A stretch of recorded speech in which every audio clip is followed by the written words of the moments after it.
Hello friends, today we will discuss about previous chapters drugs acting on central nervous systems, meaning we will discuss about a remaining drugs like the opium. So, drugs acting on CNS meaning ऐसी herbal drugs जो अपने central nervous systems meaning brain और spinal cord and spinal nerves पे काम करती हैं। उन drug में जो रिमेनिंग ड्रग बची हुई हैं that are opium, tea leaves, coca leaves and coca seeds. So first opium. This opium is also known as or afim, that is also known as afim. इस प्लांट को अपन अफीम के नाम से भी जानते हैं। Everyone is knowing about this plant. So first of all we discuss about the biological source, meaning इस अफीम को अपन किस प्लांट से एक्सट्रैक्ट आउट करते हैं। So first biological source means opium is obtained from or morphine. We can say that morphine is obtained from small capsules. These capsules are unripe fruits of the opium poppy. Meaning अफीम के जो कच्चे fruits होते हैं उनको बोलते हैं unripe capsule और अनराइप फ्रूट्स। इन अनराइप फ्रूट्स में अपन क्या करते हैं, स्मॉल इंसिजन्स, छोटे छोटे से चीरे लगाते हैं इवनिंग के टाइम, और सुबह इसमें से जो भी लेटेक्स निकलता है, मिल्की एपियरेंस वाला जो लेटेक्स निकलता है, सीक्रेशंस निकलते हैं, उसको अपन सुबह के टाइम कलेक्ट कर लेते हैं। It means morphine is obtained from small capsule of papaver somniferum. ये पेपावर सोमनीफेरम क्या है, scientific name of the opium poppy. अफीम का जो पेड़ है उसका साइंटिफिक नेम है ये somniferum. Now what are the chemical constituents और फाइटो कॉन्स्टिट्यूएंट्स, मीनिंग इस प्लांट के अंदर कौन कौन से थेराप्यूटिक कॉन्स्टिट्यूएंट्स मिलते हैं, कौन कौन सी दवाएं मिलती हैं जो अपन किसी भी डिजीज़ को सही करने के लिए यूज़ कर सकते हैं। It means chemical constituents, these constituents are first नोस्कैपिन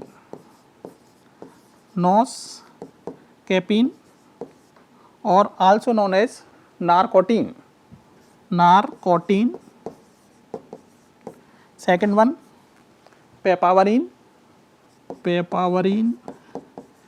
third one morphine के बाद आता है अपना codeine and last one is thebaine. These are the phyto constituents which are found in the opium plant. Meaning जो अफीम का प्लांट है उस प्लांट के अंदर मेनली अपन को 5 फाइटो कॉन्स्टिट्यूएंट्स मिलती हैं, that are noscapine, papaverine, morphine, codeine and thivens. In these all phytoconstituents, morphine and codeine are widely used to treat various diseases in the human beings. So now we will discuss about the therapeutic uses. Therapeutic uses meaning usage of the morphine and codeine to treat abnormal conditions in the human beings. So first, morphine is a strong analgesics.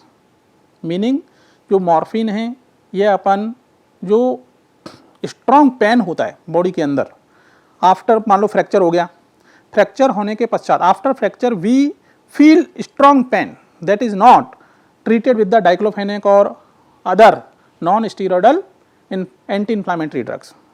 ऐसा दर्द जो diclofenac और other drug से नहीं जाता है, उन pen को, उस दर्द को अपन किससे ट्रीट करते हैं, मॉर्फिन सल्फेट का इंजेक्शन आता है मार्केट के अंदर, टैबलेट्स आती हैं that are very useful to treat the pains of the fractures.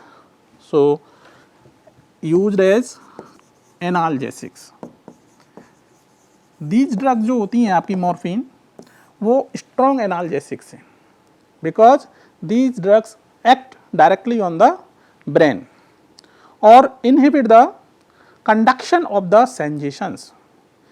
Actual में ये दवा जो है मॉर्फिन, वो करती क्या है कि जो इम्पल्स का कंडक्शन होता है, जहाँ पे अपन को चोट लगी है वहाँ से इम्पल्स का कंडक्शन होता है, उस कंडक्शन को ब्लॉक कर देती हैं। तो जब आपके इंडक्शन, इम्पल्स के जो इंडक्शन है वो ब्लॉक हो जाएंगे, then person doesn't feel the pain, उस पर्सन को क्या पेन फील नहीं होगा। So we can say that morphine is used as a analgesics, strong analgesics. Second one, opium is also used as a sedative hypnotics. Sedative and hypnotics. What are these sedative and hypnotic? Simple. If a person that is unable to sleep, मान लो कोई person है वो sleep नहीं कर पा रहा है, बेचैन हो रहा है, चिंतित हो रहा है, वरीड है, तो ऐसे पर्सन को अपन क्या करते हैं, एंटी एंजाइटी ड्रग देते हैं। ऐसे पर्सन को अपन काम डाउन करना चाहते हैं।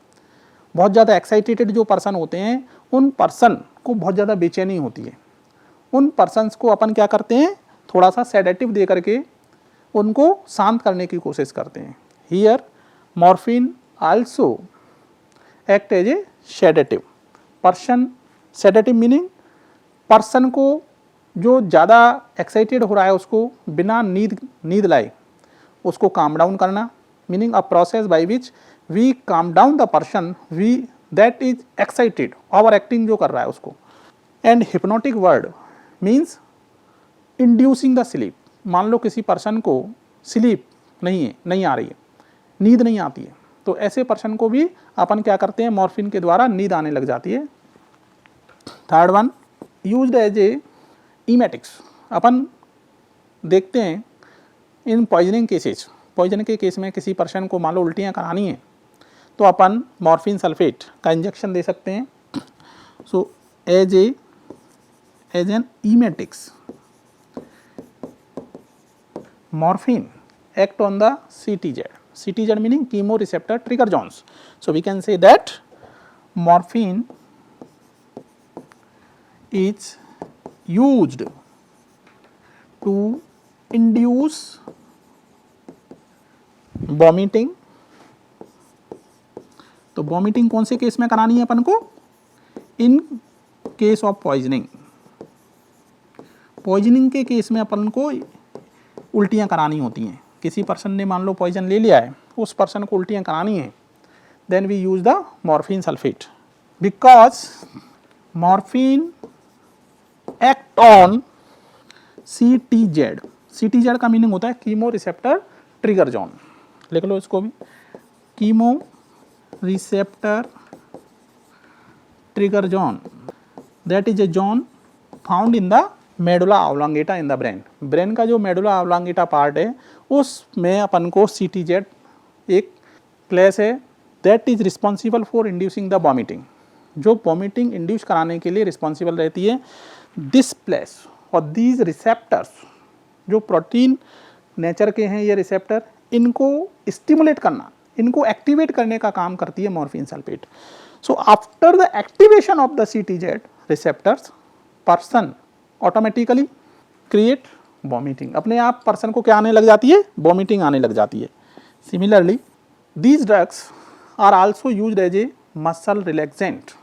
आपने देखा होगा कई पर्सन्स की जो स्केलेटल मसल्स हैं, स्मूथ मसल्स हैं, ऑटोमेटिक उसके अंदर क्या आने लग जाती है? स्पाज्म आने लग जाती है, एकड़ आने लग जाती है, इठने लग जाते हैं, हाथ पैर इठने लग जाते हैं। तो इस ऐसे पर्सन्स को अपन थोड़ा सा रिलैक्स करने के लिए, मसल्स को रिलैक्स करने के लिए क्या देते हैं? मॉर्फिन दे देते हैं। It means as a muscle relaxant, muscle relaxant. Similarly codeine, आपने देखा होगा कोडीन, जो कोडीन है, खांसी की जितनी भी सिरप्स आती हैं, कोरेक्स आती थी मार्केट में पहले, उसके अंदर क्या आता था? Codeine phosphate. Codeine phosphate is very potent drug to treat dry cough. जो सूखी खांसी होती थी उसमें सबसे पहले डॉक्टर क्या लिखते थे, कोरेक्स लिखते थे साहब। उस कोरेक्स के अंदर क्या आता था, codeine phosphate. So it is used to treat dry cough meaning सूखी खांसी।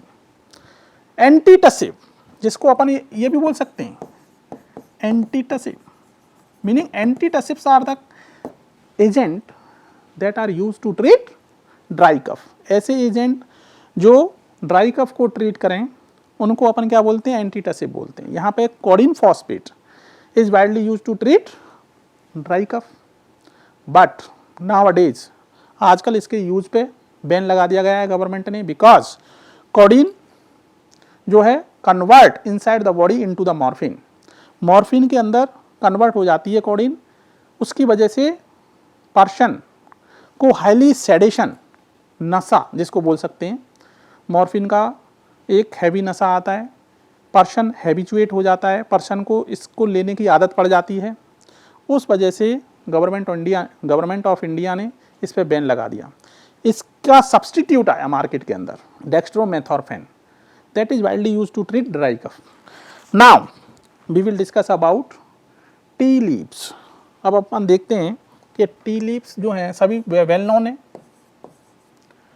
टी, चाय की पत्ती, चाय की पत्ती ऐसा कोई पर्सन नहीं है जो नहीं जानता हो टी लीव्स को। अब इन टी लीव्स का अपन चाय जो है पीते हैं, रेगुलर पीते हैं सुबह शाम, इसमें जो केमिकल कॉन्स्टिट्यूएंट्स हैं उन केमिकल कॉन्स्टिट्यूएंट्स का अपना थेराप्यूटिक यूज भी है। उनका कुछ ह्यूमन बीइंग्स के एबनॉर्मल कंडीशंस को सही करने में भी यूज होता है। जो टी लीव्स हैं वो कौन से प्लांट से मिलती हैं, meaning what is the biological source. Biological source देखो आप इसका क्या है। Tea leaves are obtained from thea sinensis plant है। It is obtained from dried leaves of thea sinensis, meaning thea sinensis is the botanical name और scientific name of the tea leaves. जो चाय की पत्ती है, इस चाय की पत्ती को अपन थिया साइनेंसिस नाम के प्लांट से लेते हैं। इसके बाद इन लीव्स के अंदर कुछ फाइटो कॉन्स्टिट्यूएंट्स भी होते हैं, मीनिंग केमिकल कॉन्स्टिट्यूएंट्स होते हैं। कौन कौन से केमिकल कॉन्स्टिट्यूएंट होते हैं उनको देखते हैं अपन। फर्स्ट, वेल नोन, सभी लोग जानते हैं, कैफीन। कैफीन होता है इसके अंदर। दूसरा, सबसे ज़्यादा मिलता है टेनिन। क्या मिलता है, टेनिन, टेनिन मिलता है। उसके बाद में आपने देखा एडेनाइन भी मिलता है इसके अंदर, adenine, theophylline, theobromine, meaning mainly 5 constituents are found from the tea leaves. जो चाय की पत्ती होती है इसमें से अपन कैफीन एक्सट्रैक्ट आउट कर सकते हैं, tannin, adenine, theophylline and theobromine. These are the main phytoconstituents which are easily extracted out from the tea leaves. Now we will discuss about therapeutic uses. इसके क्या यूज हैं। अब आप देखोगे इसके मेनली 2 यूज हैं।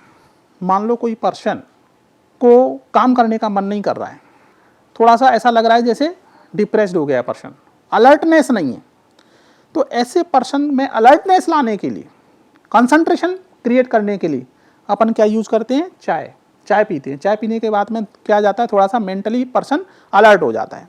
So it is used to produce mental alertness. It is used to produce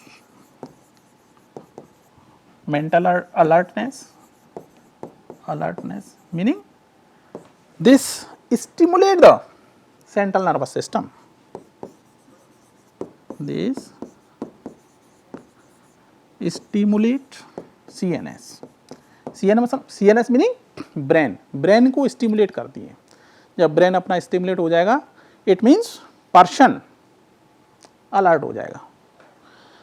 Second one, ये जो इसके अंदर थियोफाइलिन है, थियोब्रोमाइन है, that is also used to treat respiratory problems. आपने देखा होगा कई पर्सन जो रेस्पिरेटरी प्रॉब्लम से सफ़र कर रहे हैं, उन पर्सन्स को अपन जब थियोफाइलिन देते हैं तो उनका जो ट्रैकिया है कंस्ट्रिक्ट हो जाता है, अस्थमेटिक पर्सन्स का। उन पर्सन को भी चाय की पत्ती में से निकला हुआ थियोफाइलिन और थियोब्रोमाइन बहुत ही इफेक्ट देता है, because these substances dilate the trachea, so it is used to treat respiratory problems. It is also used to treat respiratory problems. Meaning अपन दो चीज़ों में मेनली काम में लेते हैं, अलर्टनेस क्रिएट करने के लिए और person if a person is suffering from respiratory problems like the asthma हो गया, या मान लो किसी को कोई कफ की प्रॉब्लम है तो ये क्या करेगा, एक्सपेक्टोरेंट का काम करता है। Tea leaves also used as a anti diarrhoeal, meaning यदि मान लो किसी पर्सन को क्या हो गया है, दस्त लग गई है, because tea leaves also contain tannin, इसके अंदर क्या होता है, टेनिन होता है। देयरफॉर दीज लीव्स, जो सूखी पत्तियां हैं, सब सूखी पत्तियों का चूर्ण बना करके आप एक चम्मच पानी से लो, दस्त जो होंगे, दस्त में अपन को क्या मिल जाएगा, आराम, डायरिया जिसको बोलते हैं। So it is used to treat diarrhoea, it is used to treat diarrhoea.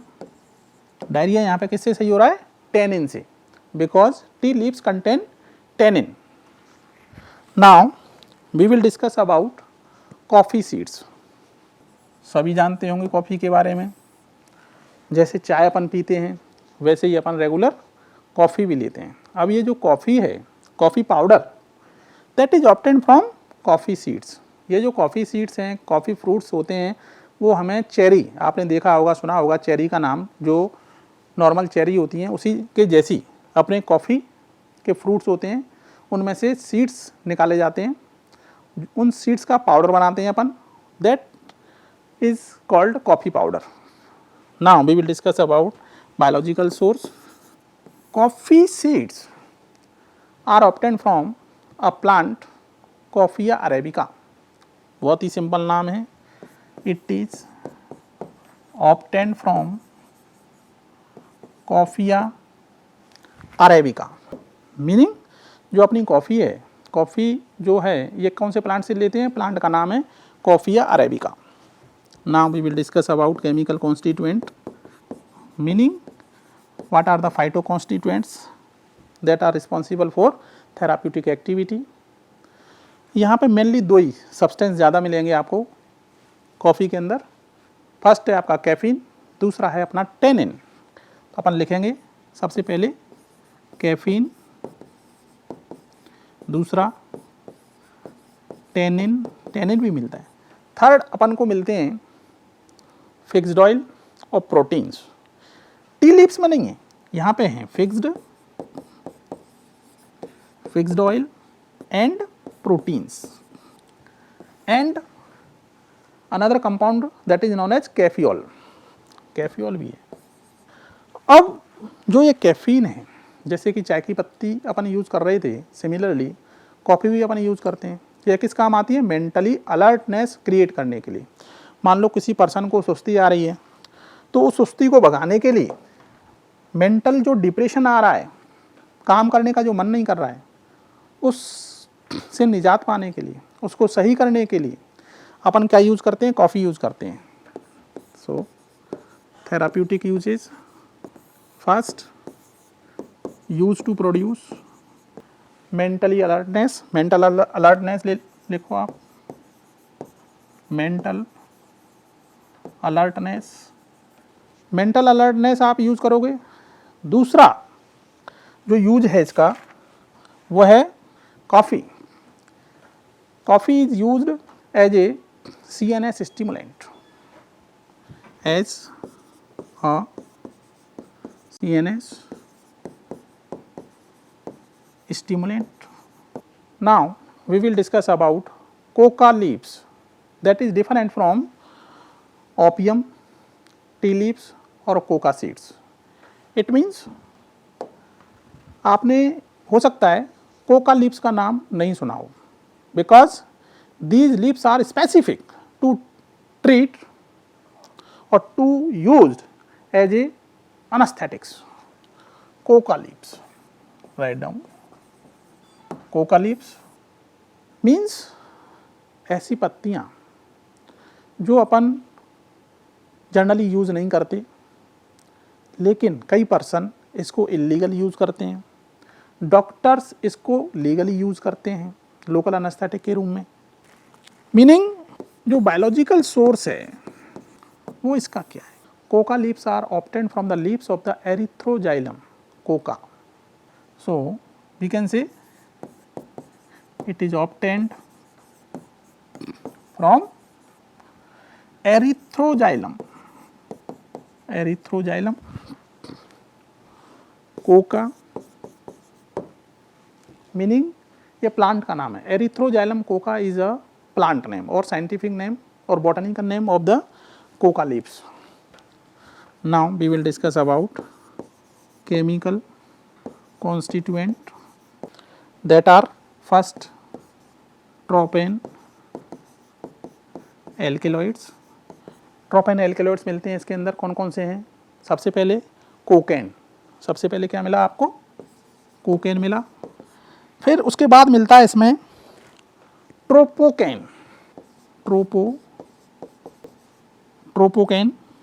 Then alpha truxilline. Alpha truxilline is also found in this plant. Next, benzoyl tropine. Benzoyl tropine is also found in this plant. So coca leaves having tropane alkaloids like cocaine, tropocaine, alpha troxylene and benzotropines. In these phytoconstituents, cocaine is very important, that is used as a local anesthetic. जो cocaine है phytoconstituents वो mainly अपने जो year, knows और throat ENT department के doctors होते हैं वो सर्जरी के दौरान उस पार्ट को जिसकी सर्जरी करनी है उसको एनेस्थेसाइज करने के लिए, उस पार्ट को सुन्न करने के लिए, मीनिंग वहाँ पे कोई भी सेंजेशंस ड्यूरिंग सर्जरी डेवलप ना हो, उनको स्टॉप करने के लिए अपन लोकल एनेस्थेटिक्स का यूज़ करते हैं. लोकल वर्ड होता है अपना एक पर्टिकुलर एरिया जहाँ अपन सर्जरी करेंगे, वो होता है लोकल एरिया. एनेस्थेसिया का मीनिंग होता है कि ऑल सेंजेशंस विल लॉस्ट, जहाँ उस पार्ट से जितने भी सेंजेशंस हैं वो क्या हो जाएंगे, ख़त्म हो जाएंगे, लॉस्ट हो जाएंगे. उस एक्टिविटी को बोलते हैं अपन local anaesthetic activity. Here cocaine is used as a local anesthetic during the surgery of the ear, nose and throat. Now therapeutic uses. It means first use, it is used as a local anesthetics.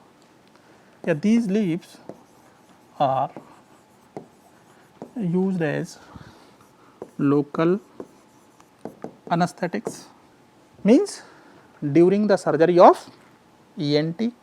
लिखो आप, during the surgery of ear, nose and throat. जो अपना गला है, अपना कान है, similarly अपनी जो नाक है, इसमें कोई प्रॉब्लम आ जाती है, जो ENT डॉक्टर्स होते हैं वो डॉक्टर्स सर्जरी के लिए क्या यूज़ करते हैं? आपने नाम सुना हो तो जाइलोकैन. जाइलोकैन के अंदर लिग्नोकैन होता है. सिमिलरली एक ऐसा लिग्नोकैन से सही प्रोडक्ट क्या है? Cocaine. Cocaine is also very effective to produce anaesthesia at a particular area, meaning एक स्पेसिफिक एरिया में अपन को सुन्नपन, यदि सेंजेशंस का लॉस्ट करवाना है तो अपन क्या यूज़ करते हैं? Extract of the coca leaves. Similarly these drugs or these leaves extract also used to treat convulsions. It is also used to treat convulsions. Meaning if a person suffering from vibrations in the body, suddenly मान लो कोई person के अंदर suddenly vibrations आ जाते हैं, epileptic झटके आते हैं, तो ऐसे पर्सन्स को काम डाउन करने के लिए, ऐसे पर्सन की जो CNS एक्टिविटी जो ज़्यादा एक्टिवेट हो गई है उसको डिप्रेस करने के लिए अपन क्या यूज़ करते हैं, कोका लीव्स का एक्सट्रैक्ट यूज़ करते हैं. Because here these leaves powder produce CNS depression activity. Because these leaves powder having CNS depression, meaning यदि मान लो किसी पर्सन्स की मसल्स में ट्विचिंग हो रही है, अचानक से फड़फड़ाने लग जाए या ओवर एक्टिंग होने लग जाए, बॉडी के अंदर वाइब्रेशन आते हैं अचानक से, उन वाइब्रेशंस को ट्रीट करने के लिए अपन क्या यूज़ करते हैं, कोका लीव्स का एक्सट्रैक्ट यूज़ करते हैं mainly. Now we will discuss about another topic that is called anti hypertensives. Anti hypertensive meaning the drugs which are use to treat high blood pressure. आपने देखा होगा hypertension क्या होता है, blood pressure का बढ़ जाना, BP का बढ़ जाना. If a person suffering from high blood pressure problem, कोई पर्सन है जिसका ब्लड प्रेशर बहुत ज़्यादा बढ़ गया, या मान लो ऐसे भी पर्सन होते हैं जिनका ब्लड प्रेशर कम हो जाता है, उनको अपन हाइपोटेंसिव बोलते हैं. तो ऐसे पर्सन का अपन को ब्लड प्रेशर बढ़ाना होता है. But here we discuss about a person that showing high blood pressure. तो अपन सबसे पहले ये जानते हैं कि ब्लड प्रेशर नॉर्मल क्या है, उस नॉर्मल से कितना बढ़ जाता है तो उसको अपन क्या बोलने लग जाते हैं, हाइपरटेंशन बोलने लग जाते हैं. नॉर्मल ब्लड प्रेशर देख लो आप, सबसे पहले नॉर्मल ब्लड प्रेशर क्या होता है, उसके बाद ही आपको जानकारी रहेगी कि पर्सन सफरिंग फ्रॉम हाई और लो ब्लड प्रेशर. 120/80, 120/80 सभी ने नाम सुना होगा. तो what do you mean by 120 and 80? This is the systolic and 80 is the diastolic blood pressure. अब ये देखते हैं कि सिस्टोलिक क्या है और डायस्टोलिक क्या है. सिस्टोलिक का मीनिंग है कि जब हार्ट कॉन्ट्रैक्ट करता है, meaning when heart will contract and eject the blood into the body. Body के अंदर जब हार्ट पंप करता है, कॉन्ट्रैक्ट करता है, तो ब्लड को बाहर की तरफ फेंकता है. जब बाहर की तरफ फेंकेगा तो जो ब्लड वेसल्स हैं, उन ब्लड वेसल्स की जो इनर लेयर है उस पर प्रेशर क्रिएट होता है. वो जो प्रेशर क्रिएट हो रहा है ब्लड वेसल्स पे, वो प्रेशर कहलाता है सिस्टोलिक ब्लड प्रेशर. क्या कहलाता है वो? Systolic blood pressure that is created during the ejections of the blood during the contraction of the heart. But in the case when heart will try to relax, जब contraction हो जाता है, complete contraction, then heart will try to relax होने के लिए कोशिश करता है. तो ड्यूरिंग द रिलैक्सेशंस, जब रिलैक्स करता है तो उस समय उस हार्ट के अंदर ब्लड की फिलिंग होती है. ब्लड जो डीऑक्सीजनेटेड ब्लड है वो फिल होता है. उस समय अपन जो हार्ट है वो कोई भी ब्लड इजेक्ट नहीं करता है, नॉर्मल रहता है. तो ब्लड वेसल्स के अंदर जब हार्ट रेस्टिंग कंडीशन में है, उस समय जो ब्लड प्रेशर रहता है, उस ब्लड प्रेशर को बोलते हैं diastolic blood pressure. Normally systolic blood pressure is 120 mmHg. इसकी जो यूनिट है वो क्या है? mmHg. आपने देखा होगा जो डॉक्टर्स हैं वो क्या यूज करते हैं? स्फिग्मोमैनोमीटर. ब्लड प्रेशर जांचने के लिए क्या यूज करते हैं? स्फिग्मोमैनोमीटर मशीन है ब्लड प्रेशर को जांच करने की. तो उसके अंदर आपने देखा होगा जो मरकरी है, HG जिसको बोलते हैं, वो मूव करता है ऊपर नीचे ऊपर नीचे। तो उस जो मूव करता है उसका जो मूवमेंट होता है, उसका जो डिस्टेंस कवर करता है, उसको अपन मेजर करते हैं मिलीमीटर में। Suppose this movement is up to 120 during the systolic. Systolic के दौरान ये मान लो 120 mm तक मूव किया। कौन मूव किया? मरकरी। तब अपना जो प्रेशर है नॉर्मल है।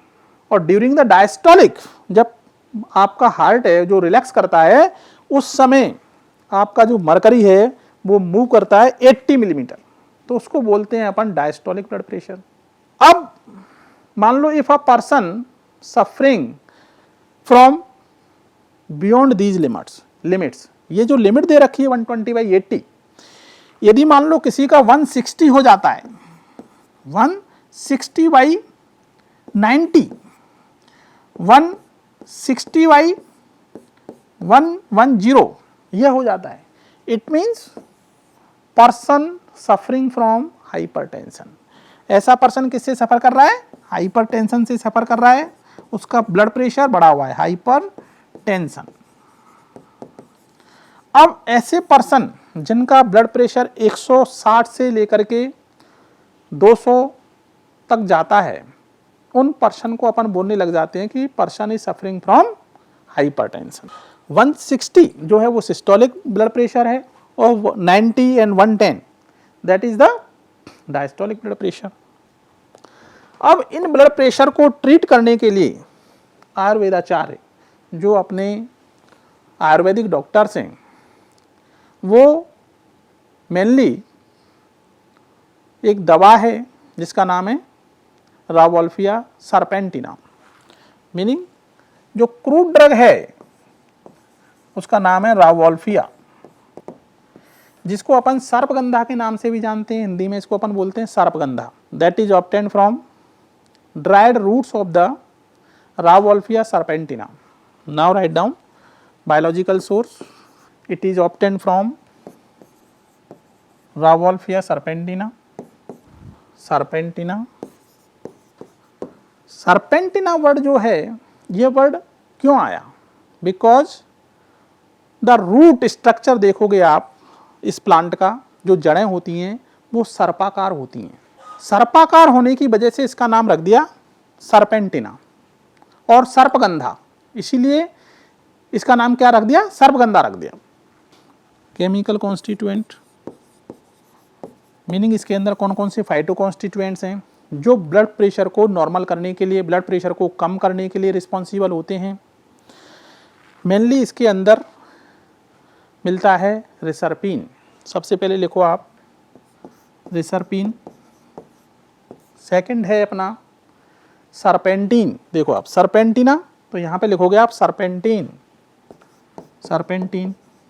उसके बाद आ जाता है आपका एजमेलिन,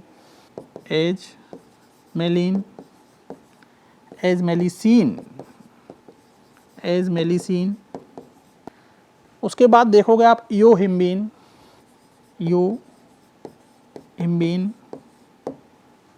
उसके बाद रेसिसिनेमाइन।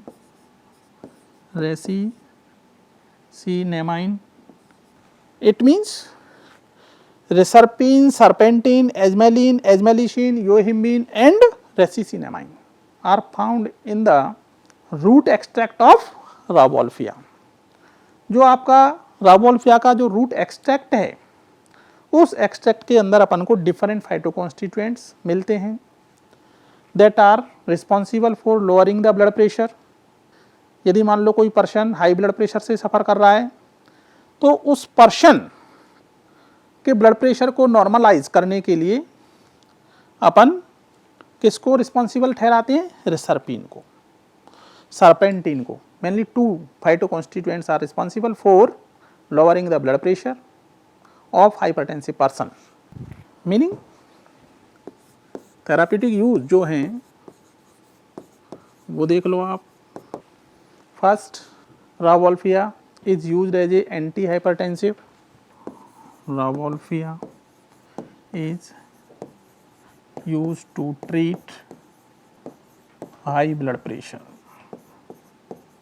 मीनिंग यदि मान लो कोई पर्सन हाई ब्लड प्रेशर से सफ़र कर रहा है तो ऐसे पर्सन को अपन को रावोल्फिया सरपेंटिना की आजकल हर्बल टैबलेट्स मार्केट में अवेलेबल हैं, उन टैबलेट को दिया जाता है।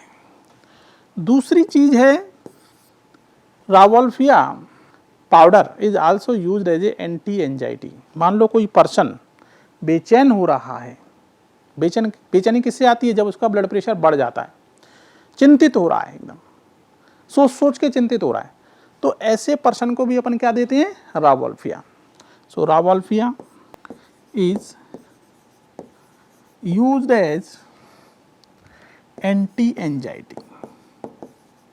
एंटी एंजाइटी का मीनिंग एंटी एंजाइटी ड्रग कि ऐसी ड्रग्स जो पर्सन को काम डाउन करें। बरीड जो पर्सन हो रहा है, जो चिंतित हो रहा है, ऐसे पर्सन को क्या करें? शांत करें, थोड़ा सा शांत करें। ऐसी दवाएं क्या कहलाती हैं? अपनी एंटी एंजाइटी ड्रग्स कहलाती हैं। If a person suffering from circulatory disorder, मान लो कोई पर्सन को हार्ट से रिलेटेड प्रॉब्लम है, suppose if a person is suffering from ischaemic heart disease, यहाँ पे लिखोगे rauwolfia is also used to treat circulatory diseases. जो सर्कुलेटरी डिजीजेज हैं उनका ट्रीटमेंट भी अपन रावोल्फिया सरपेंटिना से ईजिली कर सकते हैं। Now we will discuss about antitussives. This new topic, antitussives, will be completed in next class.